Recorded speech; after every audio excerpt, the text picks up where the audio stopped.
You said that there are moments in history of physics and maybe mathematical physics or even mathematics where breakthroughs happen and then a flurry of progress follows.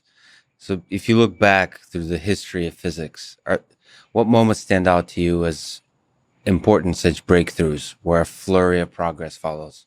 So the big famous one was 1920s, the invention of quantum mechanics, where, in about 5 or 10 years, lots of stuff got figured out that's now quantum mechanics. Can you mention the people involved? Yeah, The that key was kind people? of the Schrodinger, Heisenberg, Einstein had been a key figure, originally Planck, then Dirac was a little bit later. That was something that happened at that time. That's sort of before my time, right? In my time was in the 1970s. There was this sort of realization that quantum field theory was actually going to be useful in physics. And QCD, quantum chromodynamics theory of quarks and gluons and so on, was really getting started. And there was, again, sort of big flurry of things happened then. I happened to be a teenager at that time and happened to be really involved in physics. And so I got to be part of that, which Well, was really cool. who were the key figures aside from your young selves at that time?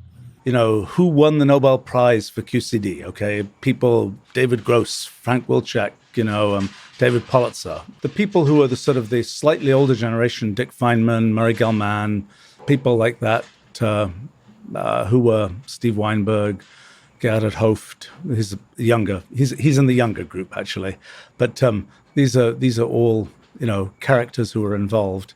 I mean, it was it's funny because those are all people who are kind of in my time, and I know them, and they don't seem like sort of these Einstein historical, iconic figures. They seem more like everyday characters, so to speak. So it's always, when you look at history from long afterwards, it always seems like everything happened instantly. And that's usually not the case. There was usually a long build-up, but usually there's some methodological thing happens, and then there's a whole bunch of low-hanging fruit to be picked, and that usually lasts 5 or 10 years. We see it today with machine learning and deep learning neural nets and so on. Methodological advance things actually started working in 2011, 2012, and so on. And there's been this sort of rapid picking of low-hanging fruit, which is probably, some significant fraction of the way done, so to speak. Do you think there's a key moment? Like if I had to really introspect, like what was the key moment for the deep learning, quote unquote, revolution? I mean, It's probably the AlexNet business. AlexNet with ImageNet. So is Yeah. there something like that with physics where, so deep learning neural networks have been around for a long time. Absolutely. There's a bunch Since of the little 1940s. Yeah. there's a bunch of little pieces that came together, and then all of a sudden everybody's eyes lit up like, wow, Right. there's something here. Like even just looking at your own work, just your thinking about the universe, that there's simple rules can create complexity. At which point was there a thing where your eyes light up? It's like, wait a minute, there's something here. Is it the very first idea, or is it some moment along the line of implementations and experiments and so on? There's a couple of different stages to this. I mean, one is the think about the world computationally. Can we use programs instead of equations to make models of the world? That's something that I got interested in at the beginning of the 1980s. I did a bunch of computer experiments.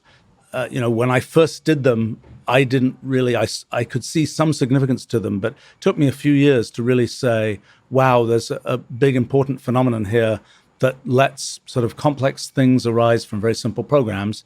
That kind of happened back in 1984 or so. Then, a bunch of other years go by. Then I start actually doing a lot of much more systematic computer experiments and things, and find out that this phenomenon that I could only have said occurs in one particular case is actually something incredibly general. And then that led me to this thing called principle of computational equivalence. And that was a long story. And then, as part of that process, I was like, okay, you can make simple programs, can make models of complicated things.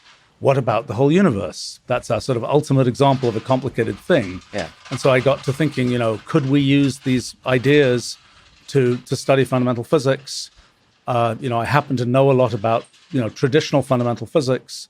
my first, I had a bunch of ideas about how to do this in the early 1990s. I made a bunch of technical progress. I figured out a bunch of things I thought were pretty interesting.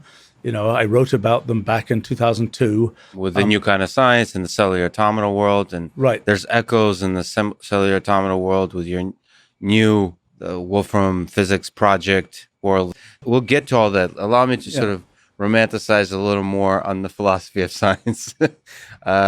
So Thomas Kuhn, philosopher of science, describes that the progress in science is made with these paradigm shifts. And so to linger on the sort of original line of discussion, do you agree with this view that there is revolutions in science that just kind of flip the table? What happens is it's a different way of thinking about things. It's a different methodology for studying things, and that opens stuff up. There's this idea of